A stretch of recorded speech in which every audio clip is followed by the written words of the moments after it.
සුබ දවසක් යාළුවනේ ඔයාලා හැමෝටම. අද වීඩියෝ එකක් කරන්න හේතුව හම්බන්තොට දිස්ත්‍රික්කයේ තියෙන අම්බලන්තොට ටවුන් එකට කිලෝමීටර් 6ක් නැත්නම් 7ක් වගේ ඇතුළට වෙන්න ගොඩවාය කියන ගමට ආසන්නව තියෙන ගොඩවාය පන්සල ගැන. දැන් මගේ ප්‍රධාන මූලික අරමුණුනේ මේ පන්සලේ තියෙන මේ සෙල්ලිපිය ගැන ඔයාලට වීඩියෝ එකක් කරන් එන්න. අනිවාර්යයෙන්ම මම මේ වීඩියෝ එකේ සෙල්ලිපිය ගැන විස්තර ටික ඇතුළත් කරන්න. අපි මෙතනින් පන්සල ඇතුළට ගිහලා බලමු මොනවද බලන් තියෙන්නේ කියලා. ඉස්සෙල්ලාම යනකොට ලස්සන මකර තොරණක් තියෙනවා. ඉතින් අපි ඇතුළට ගිහලා බලමු.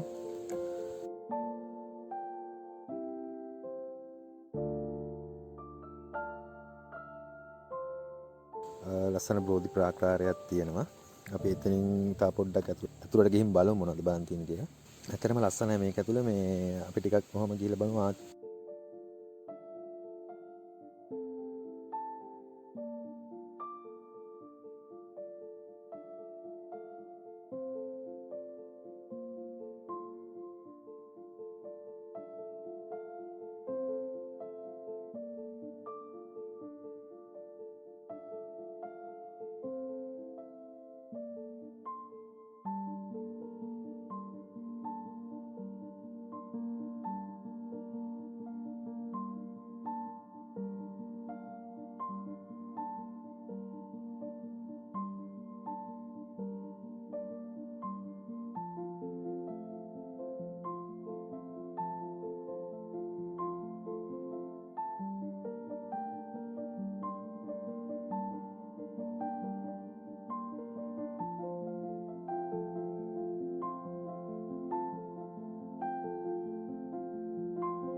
උඩට වෙන චෛත්‍යයක් තියෙනවා.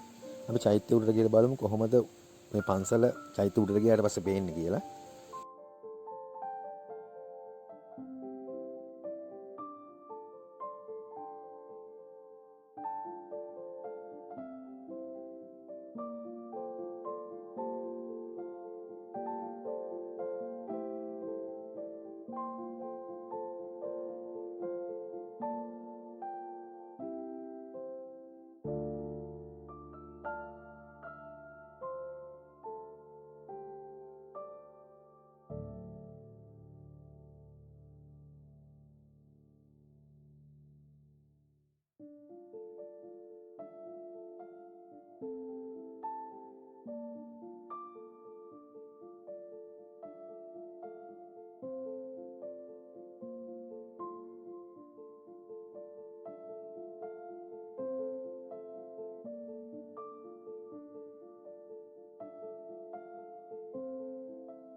මේ ඔයාලට යාළුවනේ දැන් බලාගන්න පුළුවන් මේ ඔයාලට පේන්නේ දැන් මේ චෛත්‍ය උඩට ආවට පස්සේ පේන විදිය.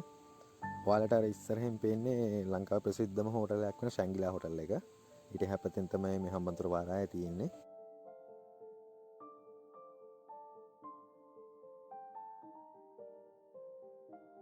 අතර මම මේ පන්සලේ වීඩියෝ එකක් කරන්න වැඩිපුරම අවශ්‍යතාවය තිබ්බේ මේ පන්සලේ තිබෙන මේ පෞරාණික සෙල්ලිපිය ගැන. මම ඔයාලට ඒකේ විස්තර ටික මට හොයාගන්න පුළුවන් වුණා. මේ ඒකේ මම ඔයාලට පැහැදිලි කරන්න. ඇත්තම කිව්වොත් මේ සෙල්ලිපියේ අපේ බලමු මේ සෙල්ලිපිය කොච්චර කාලයකට ආයිති වෙනවද කියලා. මෙහෙම කියනවා නම් ක්‍රිස්තු වර්ෂ දෙවන සියවසේ ඒ කියන්නේ අදින් වසර 1800කට පමණ ඈත අතීතයේ දකුණු පළාත පාලනය කරපු ගාමිණී අබේ. ඒ ගාමිණී අබේ නොහොත් වලගම්බ රජු පළමු වන ගජබාහු රජතුමාගේ කාලේ තමයි මේ සෙල්ලිපිය ඇත්තටම ආයිති වෙන්නේ. ඒ කියන්නේ මේ සෙල්ලිපියේ තියෙන මේ අක්ෂර බ්‍රාහ්මීය අක්ෂර වලින් සහ පුරාණ සිංහල භාෂාවෙන් තමයි මේ අක්ෂර මේ ගලේ කොටලා තියෙන්නේ. අපිට ඇතුළට ගියාට පස්සේ ඇත්තට මේක බලා ගන්න පුළුවන්. ඇත්තටම අපි බලමු මේ එතකොට මේ සෙල්ලිපියේ අන්තර්ගතය මොකක්ද කියලා. මොන වගේ දෙයක්ද මෙයාලා අපිට මේකෙන් ඉදිරිපත් කරන්න කියලා. ඇත්තට මේ සෙල්ලිපියේ සඳහන් වෙන්නේ ඒ කාලේ තිබ්බ බදු වර්ග ගැන. ඒ කියන්නේ සරලවම කිව්වොත් මේ ඒ කාලේ තිබ්බ බදු වර්ග තමයි මේ සෙල්ලිපියේ මෙයාලා කොටලා තියෙන්නේ. ඒ කියන්නේ ඒ පුරාණයේ මේ මෙතන ගොඩවාය හඳුන්වලා දීලා තින්නේ ගොඩ පවත පටන කියලා. ඒ කියන්නේ ගොඩ පවත පටන නමින් තමයි මෙතන මේ ගොඩවාය කියන එක පන්සල කියන මේ ස්ථානය හඳුන්වලා තියෙන්නේ. ඒ කියන්නේ මේක ජාත්‍යන්තර වෙළඳ වරායක්. ඒ කියන්නේ දේශීය හා විදේශීය දේවල් හුවමාරු කරගන්න ඒ කාලේ ලොකුවටම ප්‍රසිද්ධියටපත් වරායක් තමයි මෙතන මේ ගොඩාය වරාය කියන්නේ. ඒ කියන්නේ මෙතන මේ බදු වර්ග මේ බද්දක් කියන්නේ ඒ කාලේ තිබිච්ච බදු වර්ග තමයි ඔය සෙල්ලිපිය සඳහන් වෙන්නේ. ඇත්තම කියනවා මේකේ එහෙම කරුණු තුනක් තියෙනවා. ඒ කියන්නේ විශේෂ කරුණු තුනක් තියෙනවා මේ සෙල්ලිපිය සඳහන් වෙච්ච. ඒ කියන්නේ පළමුව එක තමයි මේකේ රේගු බදු ක්‍රමයක් තමයි මේකේ තිබිලා තියෙන්නේ. ලංකාවේ රේගු බදු ක්‍රමයක් තිබිලා තියෙනවා. පැරණිම වරායක් තමයි මේ ගොඩවාය වරාය කියන්නේ මෙතන ඉස්සර තිබිච්ච. දෙවෙනි කරුණ නම් ඒ කියන්නේ පෙරදිග හා අපරදිග මේ සේදමාවතක් විදියට මේ තන වරාය මේ ගනුදෙනු කරා කියලා කියනවා. තුන්වෙනි දේ කියනවා නම් ඒ කියන්නේ එදා ඒ කියන්නේ ඒ කාලේ රජවරු මේ ආර්ථික වශයෙන් හා ආගමික වශයෙන් ශාසනික දියුණුවක් උදෙසා මේ වරාය මේ පරිහරණය කරා කියලාත් කියනවා. ඉතින් මෙහෙ කොහොම කතාවල් තියෙනවා. ඉතින් ඔය සෙල්ලිපියේ බොහෝ දුරට සඳහන් වෙන්නේ ඔය වගේ දේවල් තමයි. අද වෙනකොට ඉතින් පුරාවිද්‍යාත්මක දෙපාර්තමේන්තුව විසින් මේ සෙල්ලිපිය ආරක්ෂා කරන්න රටේ මිනිස්සුන්ට බලා ගන්න මේ ඓතිහාසික උරුමයන් බලා ගන්න ඇත්තම මේ ප්‍රතිසංස්කරණය කරන ගමන් තියෙන්නේ. ඉතින් ඔයාලත් මේ දකුණු පළාතේ වගේ සංචාරයක් ආවොත් මේ වගේ ශ්‍රේෂ්ඨ ඉතිහාසයක් තියෙන ජීවමාන සාක්ෂියක් මේ වගේ තමයි මේ සෙල්ලිපිය කියන්නේ. මේ වගේ දේවල් දැක බලා ගන්න ඇවිච්චනවා නම් ගොඩක් හොඳයි කියලා තමයි මගේ මතය. ඉතින් ඇත්තට මේ වගේ ඉතිහාසයේ මේ වගේ පැරණි දේවල් ඇත්තටම අපි රැක ගන්න ඕන. මොකද මේ මගේ ප්‍රධානම අරමුණ තිබෙනවා ඔයාලට මේ සෙල්ලිපිය ගැන කියන්න තමයි.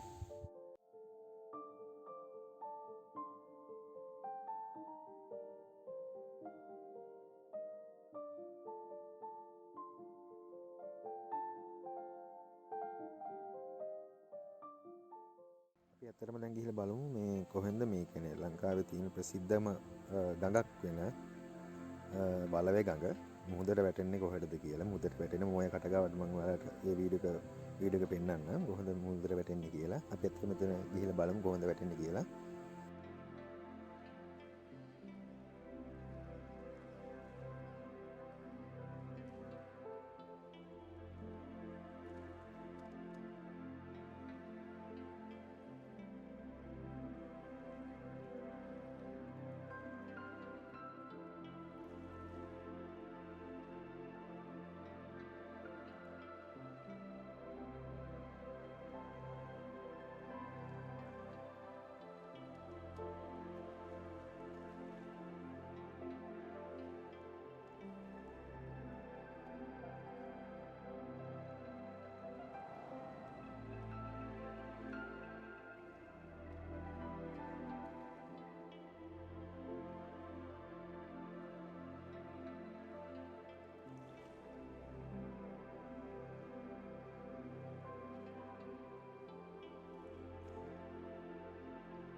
මේ තමයි තියෙන්නේ වලවේගක මුහුදුර වැටෙන මොවේ තියෙන තැන.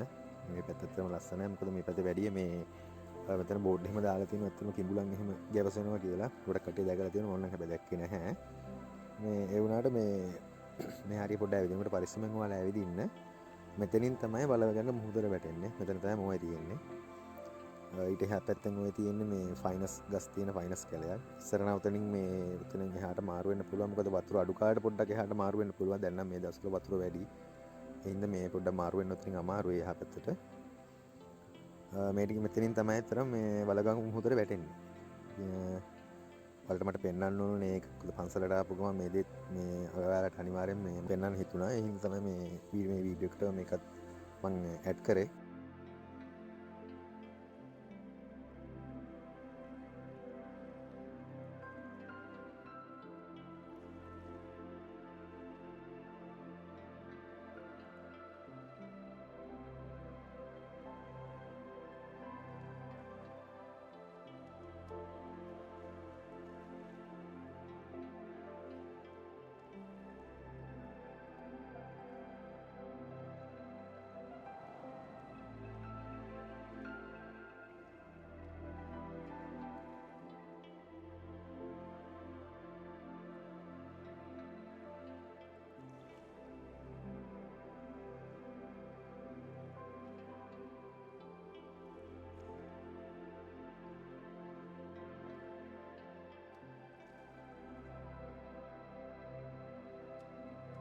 යාළුවනේ අද වීඩියෝ එක මෙතනින් නවත්තනවා.